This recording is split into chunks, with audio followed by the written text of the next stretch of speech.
Olá, seja bem-vindo. Estamos vivendo um período de muitas festividades, final de ano chegando, onde muitos comemoram o Natal. E quando fala de Natal, não tem como falar que é sobre o nascimento de Cristo, embora Jesus não tenha nascido nessa data, mas os cristãos costumam comemorar o Natal. Não há nenhum problema em comemorar mesmo, porque os anjos comemoraram, eles deram glória a Deus nas alturas por conta do nascimento de Cristo.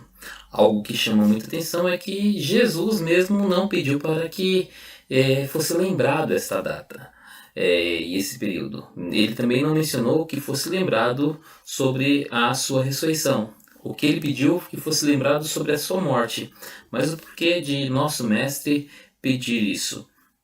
O motivo do nascimento de Jesus é ele nasceu para morrer na cruz. Então, o que compreende todo esse período, a partir da sua encarnação até a crucificação, engloba toda a obra redentora de Cristo. Então, por isso ele pediu para que se lembrassem da sua morte. E a sua ressurreição aponta para a satisfação divina. Então, o Pai recebeu o sacrifício. Mas Jesus pediu para que se lembrasse mesmo foi de sua morte. Quando ele estava ceando com os discípulos, ele disse para que fizesse aquele ato, o ato de cear, em memória de mim. Então, ele pediu para que se lembrasse da morte, que aponta para toda a sua obra, todo o seu ensino, tudo aquilo que ele fez, porque ele encarnou para morrer em favor dos pecadores. E para exemplificar o que eu estou dizendo sobre o ensino, sobre toda a obra de Cristo, eu vou pegar o Evangelho de João. Cada capítulo do Evangelho de João aponta para uma particularidade da obra de Cristo ou algo relacionado ao seu ensino. Então vamos lá, no capítulo 1 de João, aponta Jesus como o Filho de Deus, ele é o Filho de Deus. No princípio era aquele que é a palavra, e ele estava com Deus, e era Deus. Vimos a sua glória, glória como do unigênito vindo do Pai, cheio de graça e de verdade. Então, o primeiro capítulo de João aponta Jesus como o Filho de Deus. No capítulo 2, nós temos, João descreve ele sendo como o Filho do Homem. Aqui a imagem ilustra a sua humanidade perfeita. Então, logo de cara, Jesus aparece como um convidado, né, num casamento em Caná da Galileia, e mistura-se com homens comuns em suas atividades sociais. Então Jesus ele se apresenta, né, com essa característica, ele apresenta-se como o Filho do Homem. Então ele com uma ação de salvar o homem. No capítulo 3 apresenta ele como um mestre divino, tá? Então ele ensina um mestre de Israel. Então aqui apresenta uma fala de Nicodemos, que diz o seguinte: mestre, sabemos que ensinas da parte de Deus. Então Jesus, no capítulo 3 do Evangelho de João, apresenta ele como um mestre divino, reconhecido pelo próprio Nicodemos. No capítulo 4 apresenta ele como o ganhador de almas. Tá? Então aqui vemos nós se lembrarmos da situação, Jesus com a mulher samaritana. Então apresenta Jesus conversando com a mulher samaritana e trazendo luz para a sua vida. Então Jesus, no capítulo 4, é o ganhador de almas. No capítulo 5, ele é o médico dos médicos, cheio de compaixão pelos paralíticos que sofrem, mostra o seu poder divino curando de maneira instantânea um caso sem esperança. Tá? Então Jesus, no capítulo 5 do Evangelho de João, ele é o médico dos médicos. No capítulo 6, ele é o pão da vida. Sem ele a alma do homem morre faminta. Então no capítulo 6 do Evangelho de João, ele é o pão da vida.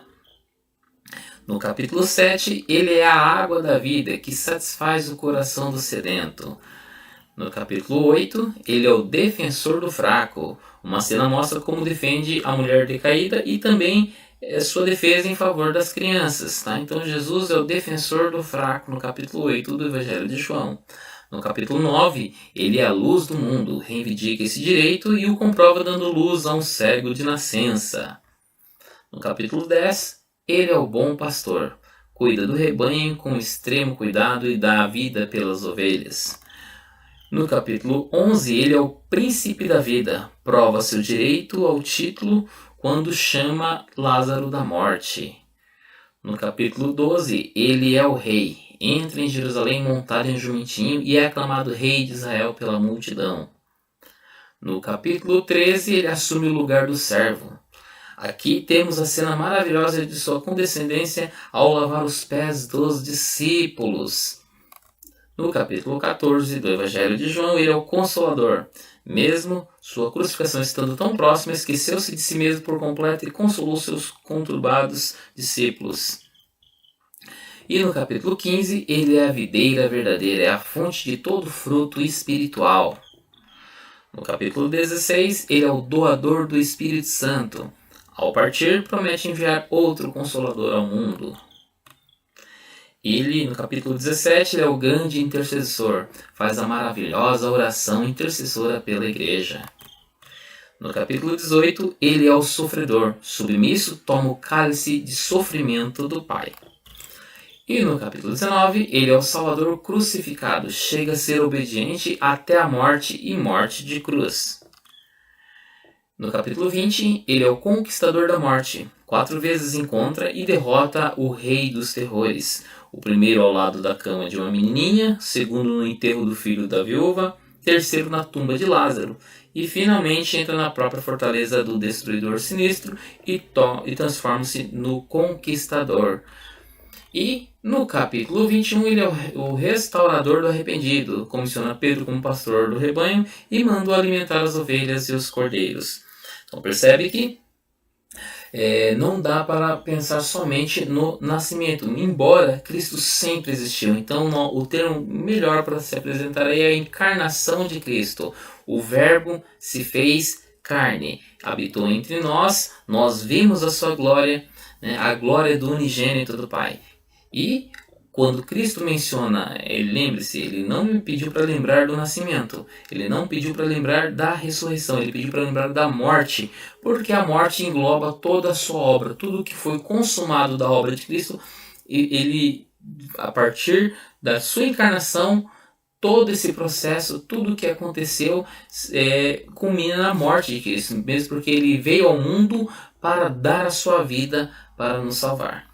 Tá? Então, embora qualquer coisa que se fale, que se faça, é louvável, realmente, devemos comemorar o nascimento de Cristo, assim como os anjos, mas não devemos esquecer que a vida de Cristo não se resume somente no nascimento, mas uma grande obra de redenção da humanidade. Espero que você tenha gostado do vídeo e Deus abençoe a sua vida. Até a próxima.